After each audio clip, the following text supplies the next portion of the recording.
সেদিন তোমাদের হিসাব নিকাশ পেশ করা হবে এবং তোমাদের কোনো বিষয় গোপন রাখা হবে না, কিচ্ছু গোপন থাকবে না, সব প্রকাশিত হয়ে যাবে। ইন্না লিল্লাহি ওয়া ইন্না ইলাইহি রাজিউন। আল্লাহ তাআলা বলেন, ইয়াউমাইযি ইয়াসদুরুন নাসু আশতাতান লিয়ুরাউ আ'মালাহুম ফামান ইয়া'মাল মিসকালা যাররাতিন খায়রান ইয়ারা ওয়া মান ইয়া'মাল মিসকালা যাররাতিন শাররান ইয়ারা। সেদিন মানুষকে বিভিন্ন দলে বিভক্ত করা হবে, সব এক জায়গায় থাকবে হাসরে মানুষ। তখন আসামি, খুনি, এই যে বিরাট মাহফিল, বিশাল মাহফিল, এর মধ্যে চোর, ডাকাত, খুনি এই জাতীয় লোক থাকতে পারে না। সেদিন মানুষকে বিভিন্ন দলে বিভক্ত করা হবে, সব এক জায়গায় থাকবে হাসরে মানুষ। তখন আসামি, খুনি, এই যে বিরাট মাহফিল, বিশাল মাহফিল, এর মধ্যে চোর, ডাকাত, খুনি এই জাতীয় লোক থাকতে পারে না। সেদিন মানুষকে বিভিন্ন দলে বিভক্ত করা হবে, সব এক জায়গায় থাকবে হাসরে মানুষ। তখন আসামি, খুনি, এই যে বিরাট মাহফিল, বিশাল মাহফিল, এর মধ্যে চোর, ডাকাত, খুনি এই জাতীয় লোক থাকতে পারে না। পারে কিনা? তারা কিন্তু এখন নিরাপদ, যেহেতু পুলিশও দেখতেছে না আর র্যাবেও দেখতেছে না, খুব নিরাপদ। কিন্তু হঠাৎ করে যদি বলা হয় এই সমাবেশের ভিতরে সন্ত্রাসী কারা, তাদেরকে আমরা শনাক্ত করেছি, তারা আলাদা হয়ে যাও, তখন অবস্থাটা কেমন হবে? মৌতের শামিল হয়ে যাবে, ঠিক না?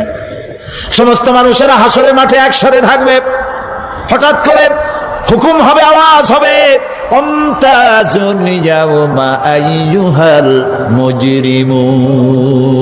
অপরাধীর দলের আলাদা হয়ে যা।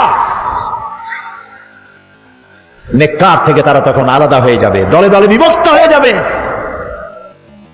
বিভক্ত হবে এবং তাদের কৃতকর্ম তাদেরকে এই জন্য করা হবে যাতে করে তাদের কৃতকর্ম তাদেরকে দেখানো যায়। অতঃপর কেউ যদি সরিষা পরিমাণ ভালো কাজ করে পুরস্কৃত করা হবে, সরিষা পরিমাণ খারাপ কাজ যদি করে দেখানো হবে এবং সেজন্য তাকে তিরস্কার ভোগ করতে হবে, শাস্তি দিতে হবে।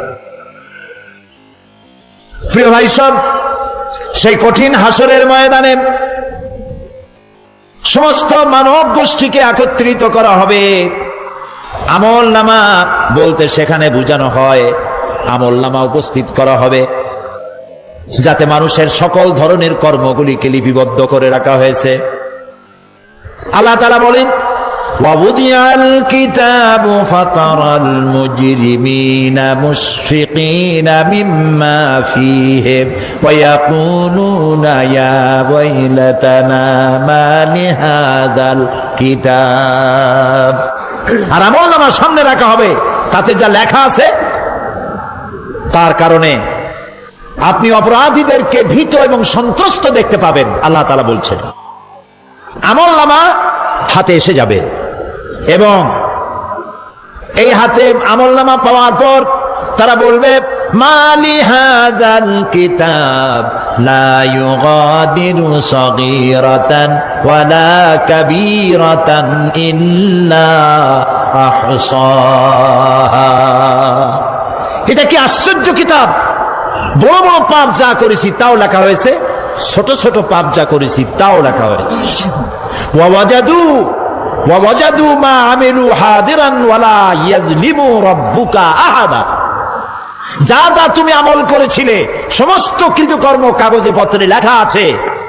তোমার রব কারো প্রতি জুলুম করবেন না। ওমাল্লাহু বিযাল্লামিন লিল আবিদ। আল্লাহ তাআলা বান্দার উপরে কখনো জুলুম করেন না। এগুলি সব উপস্থিত হয়ে যাবে, বিশ্বাস করেন? এইখানে মাত্র কয়েকজন লোক কইল, জি এটা তো ইমানের প্রশ্ন, এসব কথা যা বলা হলো বিশ্বাস করেন? আল্লাহ যেন এই বিশ্বাস আমাদের কলিজার মধ্যে গেড়ে দেন, বলেন আমিন।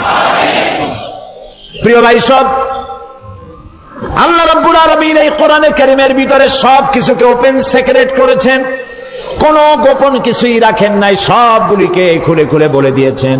আল্লাহ তাআলা বলেন ওয়া কুল্লা ইনসানিন আলজামনাহু তাইরাহু ফি উনুকিহি ওয়া নুখরিজু লাহু ইয়াওমাল কিয়ামাতি কিতাবান ইয়ালকাহু মানশুরা ওয়া কুল্লা ইনসানিন আলজামনাহু তাইরাহু ফি উনুকিহি। আমি প্রত্যেক মানুষকে, মানুষের কর্মকে তার গ্রীবা লগ্ন করে দিয়েছি। এই যে গলা, গলা, এই গলার কাছে একটা ঘুটলির মতো, একটা সিম কার্ডের মতো এইখানে আমি রেখে দিয়েছি। কোথায়? কোন গলায়? কে বলতেছেন কথা? এই ঘুটলির ভিতরে তুমি যা করতেছো সব লিপিবদ্ধ হচ্ছে। সুবহানাল্লাহ বলেন। এখন বলতে পারেন অদৃশ্য এই ঘুটলি, এটা তো দেখি না, এটা কে বলতেছেন? আমি কিন্তু দেখতে পাচ্ছি না। আপনারা দেখেন নাকি? কেউ দেখেন না। হাত দিয়ে ধরে দেখেন, পান নাকি? ধরাও যায় না, দেখাও যায় না। আল্লাহ বলছেন আছে, তাহলে বিশ্বাস করতে হবে। এর ভিতরে সব রেকর্ড হয়ে যাচ্ছে। আপনি বলবেন এতটুকুন ঘুটলির মধ্যে, তাবিজের মধ্যে আমার সারা জীবনের সব কথার সব কাজ ঢোকে কেমনে? কেমনে লেখা? তাহলে পাল্টা প্রশ্ন করি, আপনার মোবাইলের সিম কার্ডে এত ফোন নাম্বার, এত ইমেল, এত কি বলে, এত টেক্সট, এত কিছু আপনার আরো কি জানি আছে, মেসেজ দেওয়াটা হাবিজাবি আছে না, অনেক কিছু গোষ্ঠী সুদ্ধা, এগুলো কেমনে হয়? ছোট্ট একটা সিম কার্ডের মধ্যে কেমনে হয়? শত শত টেলিফোন নাম্বারের মধ্যে ঢুকে যায়। আমার একটা টেলিফোন দিয়ে মোবাইল দিল, কোথা থেকে দিল? লিসবন। কোথায়? কি আন্দাজে কয়েছে? লিসবন হচ্ছে পর্তুগালের রাজধানী। পর্তুগালের রাজধানী, সেখানে প্রোগ্রাম ছিল, ওরা আমাকে একটা মোবাইল দিল। এতে যে কত ফাংশন আল্লাহই ভালো জানে, আমি এখনো শিখতে পারিনি এত ফাংশন, এতটুকু একটা মোবাইলের। কম্পিউটার, কম্পিউটারের ছোট্ট একটা মাইক্রোচিপ যন্ত্র, যে কম্পিউটার ব্যবহার করা এখন বাচ্চা ছেলেপেলেরাও জানে। এটা একটা পৃথিবীর বিস্ময়। এই কম্পিউটার, আপনি যান ব্যাংকে, কম্পিউটারের ছোট্ট সেই মাইক্রোচিপসের মধ্যে সারা চট্টগ্রামের সমস্ত মানুষের টাকা লেনদেন, ট্রানজেকশন, এর যা কিছু আপনি করেছেন সব কিছুর হিসাব এখানে রয়েছে, আছে না? তাহলে এতটুকুন একটা মাইক্রোচিপসের মধ্যে এত সহস্র কোটি কোটি টাকার হিসাবপত্র, লেনদেন, এই ছোট্ট জিনিসের মধ্যে ঢুকাবার মতো জ্ঞান মানুষের মাথায় দিছে কে? বলেন কে? সেই আল্লাহই তো গলায় ঝুলায় রাখছে। তাহলে এটা সম্ভব না? সম্ভব কি না? সম্ভব। এখন এই কথাগুলি বলে আল্লাহ মানুষের ক্ষতি করছেন না উপকার করছেন? উপকার করেছেন। এইটা যদি আমার বিশ্বাসে থাকে যে আমার গলার কাছে এরকম একটা সিম কার্ড আছে, একটা সিম আছে মোবাইলের মতো, এটা মনে করেন মোবাইলের একটা সিম গলায় ঝুলানো আছে, এটা সব উঠতেছে, যা বলেন তাই ওঠে, যা করেন তাই ওখানে লেখা হয়। সুবহানাল্লাহ। এই বিশ্বাস যদি আমার হয়, আমি ভালো মানুষ হয়ে যেতে পারবো। সুবহানাল্লাহ বলে। আমি খারাপ কাজ করতেই পারবো না। এই জন্য আল্লাহ পরকালের এই কথাগুলি কোরআনে কারীমের মধ্যে এত বেশি করে বলেছেন। মানুষের চরিত্রবান হওয়ার জন্য আল্লাহর ভয়, পরকালে বিশ্বাস, এর থেকে বড় ওষুধ পৃথিবীতে আর নাই। সব লেখা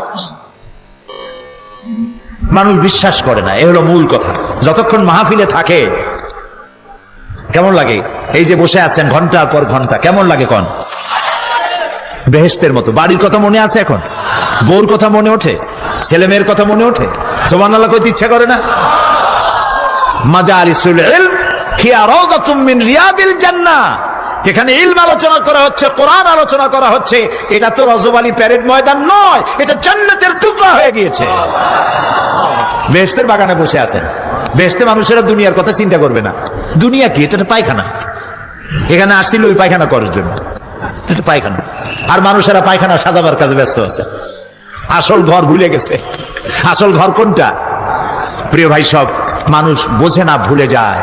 সিগারেটের প্রত্যেকটা প্যাকেটে লেখা থাকে ইহা স্বাস্থ্যের জন্য ক্ষতিকর, তারপরেও কি টানা টানে দেখছেন? বিশ্বাস করেন, গা সহ হয়ে গেছে। এই আমলনামা তৈরি হচ্ছে, হঠাৎ করে কিয়ামতে বানায় দেওয়া হবে না। আপনার আমার বডির সাথে লাগানো ওই সিম কার্ডে সব লেখা হয়ে যাচ্ছে, কিয়ামতের দিন এগুলি হাতে দেওয়া হবে। আর আল্লাহ তাআলা বলবেন, ইকরা কিতাবাকা কাফা বিনাফসিকাল ইয়াউমা আলাইকা হাসিবা। ইকরা কিতাবাক, তাকে বলা হবে এবার তুমি পড়ো, কাফা বিনাফসিকাল ইয়াউমা আলাইকা হাসিবা, তোমার এই কিতাব পড়ো। আর তোমার এই হিসাব গ্রহণ করার জন্য কিতাবটা ভালো করে পড়ো, তোমার নিজের হিসাব নেওয়ার জন্য তুমি নিজেই যথেষ্ট। তুমি দোজখে যাবা না বেহেশতে যাবা, তুমি নিজেই সিদ্ধান্ত নাও কোথায় যাবা। তোমার নিজের কি করছিলা এখন তুমি দেখো। এই জন্য আমি বলি মাঝে মধ্যে আমরা এখন হিসাব করতে পারি এখানে বসে আমাদের কি হওয়া উচিত। ছোটবেলার কথা মনে আছে? নাই, মনে নাই? এই যে স্কুল থেকে পলাইছিলেন, তারপরে 2 দিন পর স্কুলে গিয়ে হাজির হয়েছেন, মাস্টার জিজ্ঞেস করলো গতকাল আসো নাই কেন? তখন বললেন মা বলেছেন আমার নাকি পেটে ব্যথা হয়েছিল। দর্শক ধৈর্য ধরে সম্পূর্ণ ওয়াজটি শুনেছেন। ওয়াজটি আপনার কাছে কেমন লাগে জানাবেন। তিনি যে বিষয়ে আলোচনা করেছে এই বিষয়ে কি আপনি একমত না দ্বিমত, সেও আলোচনা করবেন।